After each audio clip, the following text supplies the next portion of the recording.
Welcome to the biggest city in the biggest state in the continental USA. This is Houston, Texas. I want to show you how to make the absolute most out of a weekend here and then take you one step beyond. Besides dramatic architecture, cutting-edge science, great shopping and fine art, you can expect a warm Texan welcome. As soon as you arrive, you discover Houston is a city with a touch of class. Thank you, Captain. Houston has two big airports. The main international gateway is George Bush Intercontinental, 20 miles north of the city centre. Thank you, Simon. Come back and see us anytime. But if you arrive on a domestic connection or your own private jet, then you could touch down here at Houston Hobby, just 8 miles from the centre, where the golden age of flying is celebrated in the original 1940s air terminal. The Airport Museum has been miraculously resurrected and reveals an age when flying was the preserve of the rich and glamorous. Before the budget airlines were born, flying was as much about attitude as altitude. For a different, high-altitude perspective, not far from Hobby Airport stands a monument to a battle that changed North America. To get the big picture on Houston and the rest of Texas, the place to come is the San Jacinto Monument, 19 miles away from downtown, and from where you can see pretty much to the edge of Texas. Larry Spacek is the president of the San Jacinto Monument. So what happened in the crucial battle that took place here in 1836? Sam Houston ordered his men to march across an open plain, unprotected, not knowing if the Mexican troops were waiting for them, and they found themselves on the high ground here from where they fired their cannons and rushed down towards the Mexican camp. It completely caught the Mexican commander and his troops by surprise, and there was a lot of confusion, and in that confusion it only took about 18 minutes to actually gain control of the Mexican camp and change the history of Texas and Mexico forever. Houston may be the oil capital of America and Freeway City, USA, but getting around on public transport is remarkably easy. Metro buses run everywhere. There's also a rent it here, leave it there bike system and the wonderful light rail, which you and I would call a tram. It runs the length of Main Street for over 7 miles, connecting downtown with the museum district in 10 minutes flat. Flat fare, $1.25, which is at less than £1 in real money. If you're here between Monday and Friday, there's a free bus, the Green Link, that shuttles around the central area every 5 or 10 minutes, powered by compressed natural gas.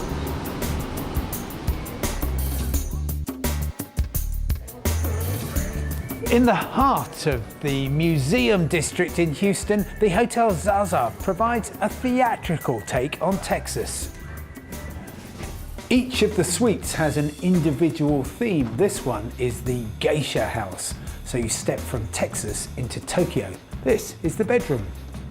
Around $400 a night, including tax, buys you this beautiful place to stay and a big Texan welcome.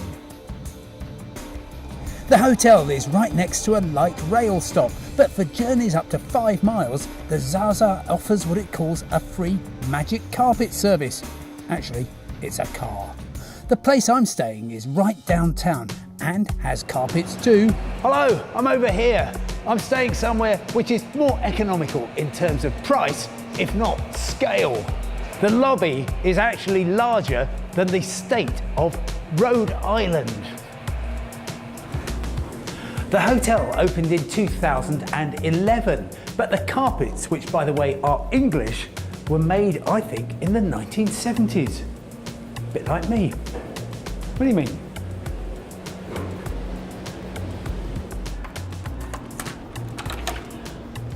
This is room 1902, and here's the receptionist. In fact, it's not. This is Scott Austin. the general manager of the Embassy Suites. Here's the waiting area if you have an appointment with me, and if you've got time, shall we walk down to the bedroom here at the end? This is it, ladies and gentlemen. Sorry, I haven't tidied, my staff haven't been in yet. If you think this is big, the director has got 2 beds. Just wait though till you see the bathroom. In case you were wondering, Houston is a great city of vision, beautiful, strong and alert, so it says here at City Hall. And just to place it on the planet, well, it's right in the middle. The best way to find your way around a new city is to ask a local, which is why I've come to meet Joy Huntington. Joy is a Houston greeter, one of the volunteers who shows people around. Where are we off to this morning? We're going to see as much as we possibly can in a few hours, and we'll take you around the city. Can't wait. Thank you. Joy, I've just spotted my first astronaut. Fantastic. Well, you're in Tranquility Park, named after Tranquility Base on the moon, here in downtown Houston, Texas. Here was Neil Armstrong stepping off and making his famous quote here on the wall about one small step for man, one giant leap for mankind. And people in Houston were kind of having to pinch themselves to make sure we knew it was happening, and it was happening practically right here in Houston. You won't be in town for long before someone tells you how Houston is second only to New York in the number of theatre seats. Opera and ballet are world class. And Houston is constantly connected with the water that founded the city and helped it grow prosperous. Well, this is where it all began. This is Buffalo Bayou and Allen's Landing. Charles and James Allen decided that this would be the perfect place to found a city. The original name was Harrisburg, and later it was changed to Houston. It was a very rough and tumble town, very rowdy, very raucous, lots of men, very few women, and had a very bad reputation. But we worked our way out of it. Take a left on Texas Street and you reach the entrance to Christ Church Cathedral, a surprisingly dainty place of worship for so muscular a city. The JP Morgan Chase Tower is the tallest building in Texas, and at ground level it's decorated by this large Juan Miró sculpture. For a different perspective, 6 miles of underground tunnels lace beneath Houston and are open to visitors on weekdays. We're back at City Hall 3 hours to the minute after we started. It's been a fascinating introduction to Houston. Thank you very much. You're welcome. What is the one important thing I need to remember for the rest of my stay here? Houstonians are probably the most friendly people on earth, and they'll help you do whatever you need to do and answer any questions you have. That's terrific news. Thank you so much, Joe. Lovely to see you. Bye. A great Texas institution is the food truck. So I've come here to the Museum of Fine Art Houston's parking lot where, well, there's no polite way of saying this, Stick It is parked. Hello, what am I going to eat today? The Korean barbecue pork belly on a stick. On a stick? Yes. Never seen that. And do you actually cook everything in there? Yes, we do. Full kitchen. My So goodness me. Can I have a peek? Absolutely. Simon? Oh, how lovely. Here you go. Look at this. Yes, sir. Stick it, so to speak. And just round the back of the food truck, there's a sculpture garden, so you can have some Rodin with your rice and a bit of Bordel with your belly. In the mid-1950s, America changed dramatically. Disneyland opened up in California. McDonald's started branches across the Midwest. And here in Houston, the world's very first air-conditioned shopping mall opened. Today, there's 1 million malls across the city, but there's also some individual independent shops. Here on 19th Street, for example, in quick succession, you have Mexican art, you've got proper vinyl records, and then you've got, at the end, well, retail bliss. Johnny Winter, finest in Texas. Here in Bliss, you're guaranteed to find something you didn't know you needed. Whether you're buying trinkets or trousers, add 8.25% in state and city sales tax.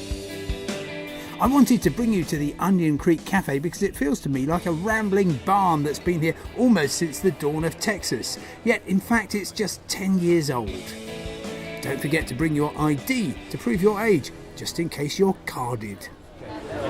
So, what will you be having? Since you're in Texas, almost certainly beer.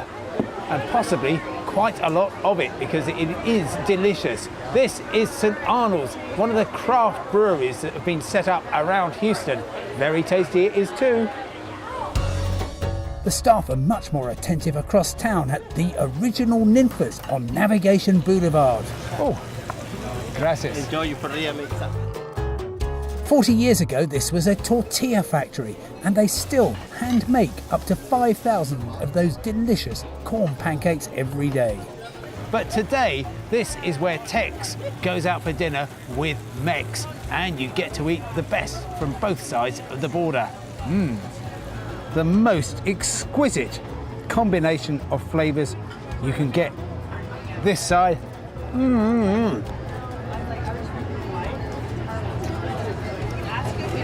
Of Tierra del Fuego.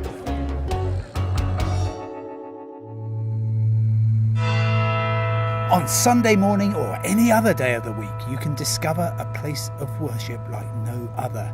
Houston residents John and Dominique de Manila planned the Rothko Chapel as a sacred place open to all people every day. They invited the Russian-born artist Mark Rothko to create it, and he filled it with 14 dark and monumental canvases. The executive director is Emily Whitehurst. We are sitting in the Rothko Chapel. It's a sacred space dedicated to art, spirituality, and human rights. It's not affiliated with any particular religious tradition. It's open to all, whether you're a believer of a particular tradition or if you find that no tradition fits you, but you still yearn for a sense of reverence. This is a place for all people. The Rothko Chapel is home to the majestic murals of Mark Rothko, and they are very austere, and in effect they create an opportunity for you to be in silence and quiet without being overly stimulated by visual input. And as a result, what you'll notice if you spend the time here is a deep sense of quiet and stillness and a profound appreciation for the majesty of these paintings. They're very subtle and they require time and care, and I would say love, to really experience them, but the sum total of the experience is a place of quietude unlike any other. Almost next door stands the elegant shape of the very first building in the US designed by the Italian architect Renzo Piano. When Texans hear the word culture, they tend to reach for their wallets, but few benefactors have been as generous as Dominique de Manila, who has created, in the heart of a residential area in suburban Houston, one of the greatest collections of art in the world. And for you and me, it's free. The youngest piece of art in this cabinet is more than 4,000 years old. And here is a picture of a horse carved on a piece of bone about 15,000 years ago and found in a cave in Spain, now available in Texas. I may not know much about art, but I can read, and this is a constructed situation. He's Darren, by the way, nice chap. They do 2 hours, 45 minutes a time.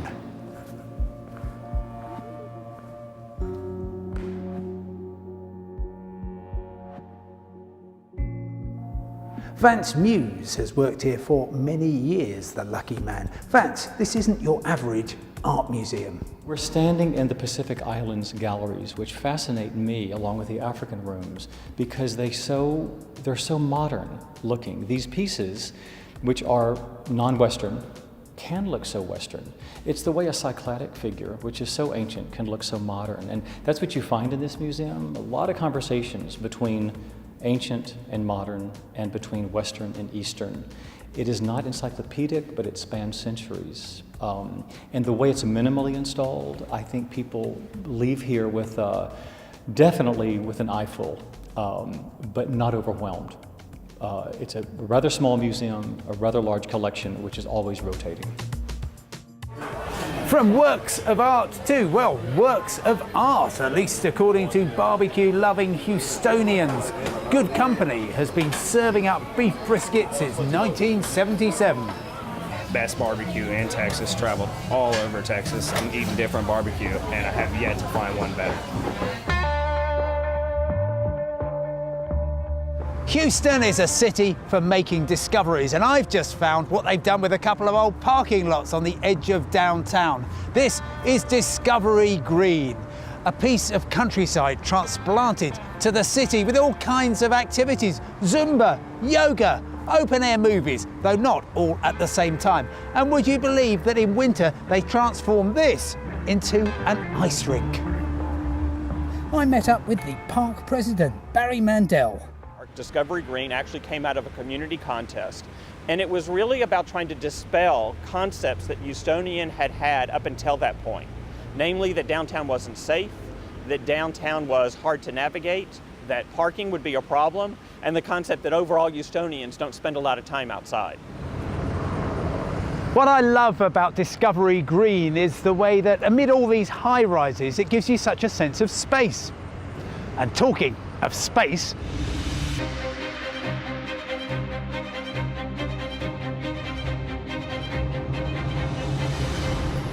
Houston was where the space race was won.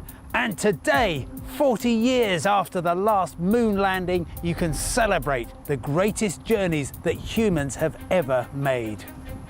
The great secret of Space Center Houston is that it is rocket science, and visitors get the chance to meet rocket scientists such as Lee Norbrutton, who worked for NASA on that astonishing Apollo lunar program.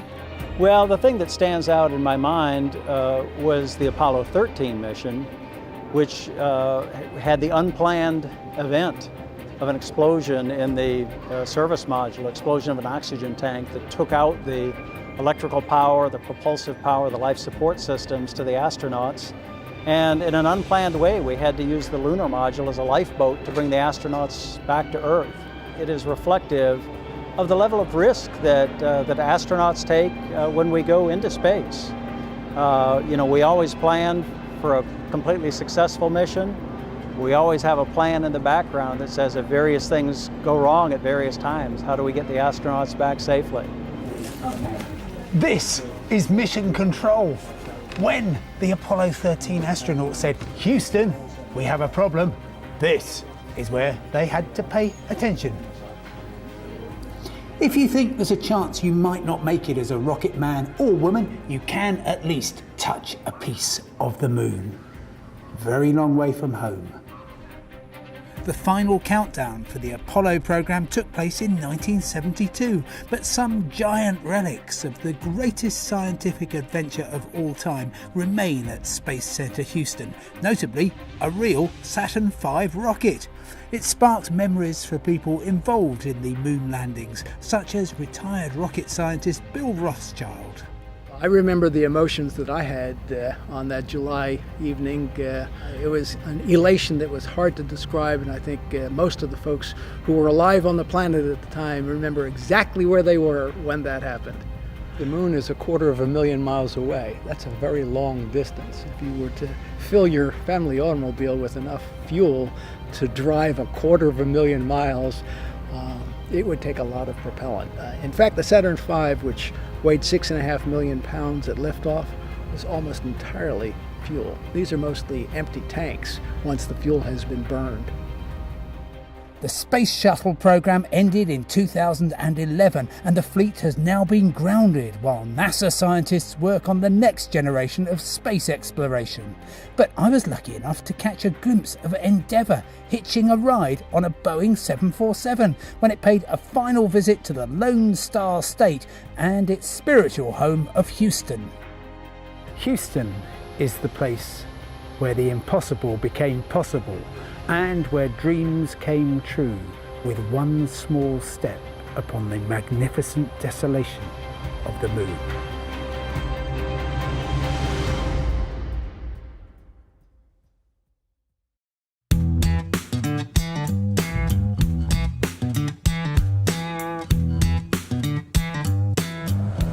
For my mission today, I've set the controls for the heart of the Texas coast, an historic resort beside a sea of tranquility. And all just 50 miles from downtown Houston. Galveston is an island with a 32-mile-long beach. It's also the Black Ball of Texas. There may not be any Kiss Me Quick hats, but there is a pleasure pier and 6 million visitors a year. In the late 19th century, Galveston was basically one big get-rich-quick scheme, with thousands of immigrants arriving every year from Europe and a thriving trade with the East Coast ports of New York, Boston and Philadelphia. This street, the Strand, became so wealthy with so many banks that it was known as the Wall Street of the Southwest. Galveston's position on the Gulf of Mexico has made it vulnerable to some of the most catastrophic hurricanes and floods in the history of the United States, culminating in 2008 with Hurricane Ike. And after you've explored Galveston on dry land, time to find out what made the city famous. Hello. Hello. From the quayside that welcomed generations of migrants to America, you can step aboard a boat for a fascinating harbour tour. The trip and the captain leaves you in no doubt that Galveston is a window on the world for Texas. The Galveston was the largest port in the United States for many years, rivaling New York. The sea is the very life of Galveston, good and bad. Between the hurricanes and commerce, most of the sharks are here, all different types, of course, dolphin, redfish, red snapper, a lot of flounder. We do different tours. Some of the tours we bring up some of that. So we play with stingrays, we play with jellyfish, we play with squid.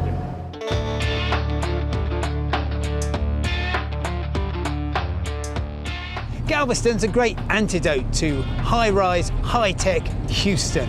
It's easy to get to and easy to enjoy.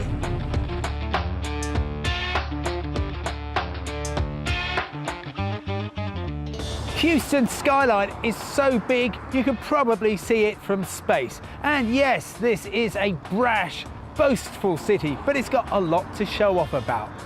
It's also, though, got a lot of heart and soul, and I do hope you'll be able to spend 48 hours here soon. Listen to this. Do-it-yourself sound sculpture. Oh God! You're right. Sorry, I'll do that again. Right, okay, I'll try and get that right this time.